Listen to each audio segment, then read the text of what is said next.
Good morning, everyone, and happy Easter.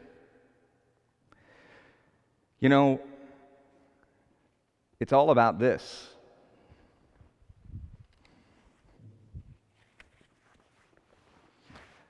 A backpack? Well, a little bit more than that, but it's all about it. Easter. Happy Easter, everyone. I'll explain that in just a moment, but I'm going to tell you, I miss you. I miss the beautiful crowds. I miss the faces. I miss the smiles. I wish you were here. You could smell the lilies and the hyacinths. You could see the beautiful flowers. You're truly missed.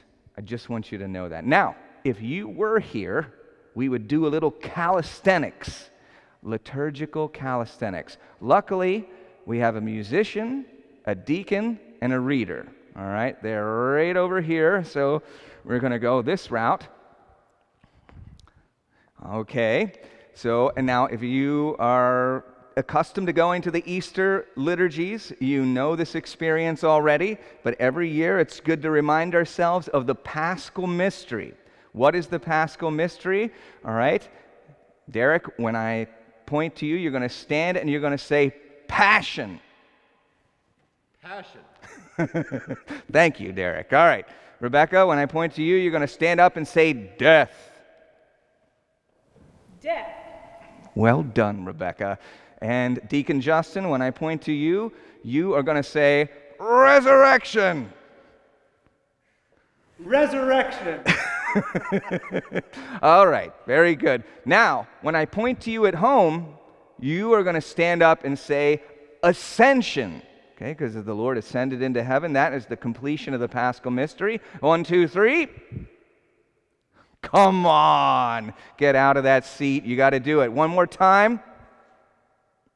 Ascension. All right, let's put it all together. Ready? Passion. No, you got to stand and give me some passion now. Passion. Swing and a miss. We got to strike one. All right. Ready? And? Passion. Death. Resurrection. Passion. Oh, there you go. Where's my passion, Derek? Where's my passion? All right, try it again. Passion. Death. Resurrection. Passion. Death. Resurrection. All right, okay, enough. Passion, death, resurrection, ascension. That is the Paschal mystery, and that's what we celebrate at Easter in a profound way. All right, a couple more questions. Who likes to go to Mass late at night? Okay. Who likes to go to Mass early in the morning? Who does not like to participate in my homilies? All right, get out of here. Out. No, I don't mean leave. I mean go back to your seats. All right, my goodness gracious. So what do we have here? It's all about this. It's all about this. Now, what is this? What do I have here? Well, now, is it all about juggling? No. Is it all about fruit? Well, that's a little bit closer. Is it all about a backpack? It's all about bearing fruit. And that's what I'm doing right now. Got a backpack full of fruit. Bearing fruit. Now, literally, is that what I'm talking about? No. See, the fruit of a good sacrifice is life. Now, I say a good sacrifice because, in all reality, if we don't have wisdom, if we don't have courage, we can sacrifice without wisdom and courage, and there's no fruit there. Remember, courage is not the absence of fear. All the boys and girls from the school know that. Courage is not the absence of fear. It's the strength that God gives you to do what's right even when you're afraid. That has to be connected with wisdom, and wisdom is to think clearly, to judge rightly, and to act decisively. And so when you have wisdom and courage and they come together, and it's a good sacrifice bears life. The fruit of a good sacrifice is life. The fruit of a great sacrifice is eternal life.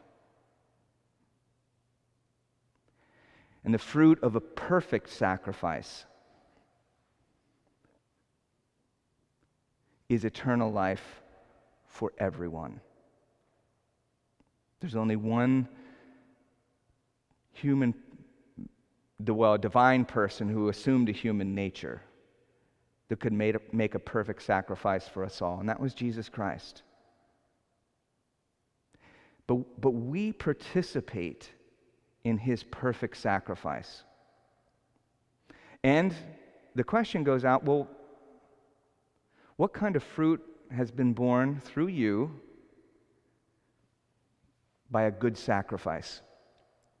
I was out walking in the neighborhood and I ran into a couple of the neighborhood kids, kept our social distancing, and it was just so good to see them. We talked, and then a few hours later, I went outside, and right on my doorstep was a package of cookies. And I thought, who could have brought those cookies? The next day, there was a little packet, hot chocolate. The next day, some coffee cakes. But this time, when they left the coffee cakes, I caught them. And it was those two kids. A little sacrifice, a good sacrifice that brings forth life. It brought joy in my heart. Brought peace to know that here these young people are thinking about others and caring and wanting to bring joy in another person. See, the fruit of a good sacrifice is life. The fruit of a great sacrifice is eternal life. You know, when I asked Deacon Justin, who made a great sacrifice in your life? And there were many. But he said, I value the Catholic education that I received. And my dad worked 100 hours a week.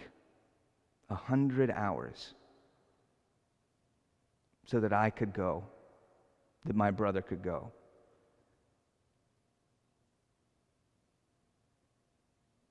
Who in your life has made a great sacrifice? A great sacrifice that's brought eternal life to you. When I asked Derek, our seminarian, I said, who brought a great sacrifice in your life? And there are many people in his life, but the first person that he thought of was his grandmother. And her example, her encouragement, it stirred within him a love of Jesus Christ. So much so that he could hear with clarity that God was calling him to the priesthood. And soon as he finished his degree at WVU, he stepped forward and said, Lord, I'll go where you want me to go. I'll do what you want me to do. I'll be who you want me to be. See, ultimately it's about Jesus. The great sacrifice brings us into a relationship with the eternal God. Who in your life has done that? There's so many people, certainly my parents in particular, my mom, the love of my sister, the Hesses, the Smays. In a special way, though, when I was in seminary, I was ready to leave. It was only the very beginning of the second semester. I was ready to go back to anesthesia school, back to the girl, and it was 10 o'clock on a Sunday night, and I called my spiritual director, Father Robert Zilla, Bob Zilla. We called him Godzilla because he was so old and he was so wise, and he was truly sacrificial. Father Zilla, I hope that you continue to pray for me as I pray for you. He died a few years ago. But that Sunday night, I called him at 10 o'clock, and I said, I'm going to leave. I'm going to leave seminary. He said, come to my office. He was there on a Sunday night. That's the kind of sacrifice. He was always there, working, ready for us. I can't remember a time where he ever said no to wanting to sit down and talk. So that evening I came in, or that night, and I sat down and I said, you are going to have to tell me to leave or stay. And he said, I'm not going to do either one.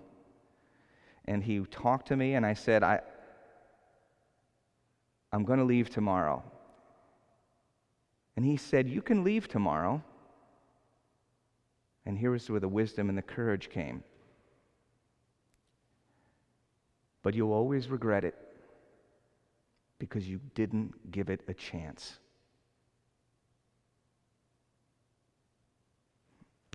And it clicked for me, and I said, okay, I'll give it one more semester. And that semester, things came together. I know that that's going to bear eternal fruit. What about you? Who are the people in your life that made great sacrifices? See, a great sacrifice bears fruit in eternal life. That's what it's all about. The Easter message, the fruit of the sacrifice of the cross, the fruit is the resurrection. Eternal life for all of us, if we're willing to accept it. All of us, it's our participation. The fruit of a good sacrifice is life. The fruit of a great sacrifice is eternal life. You and me, we're called to go and bear fruit. Fruit that will last in eternity.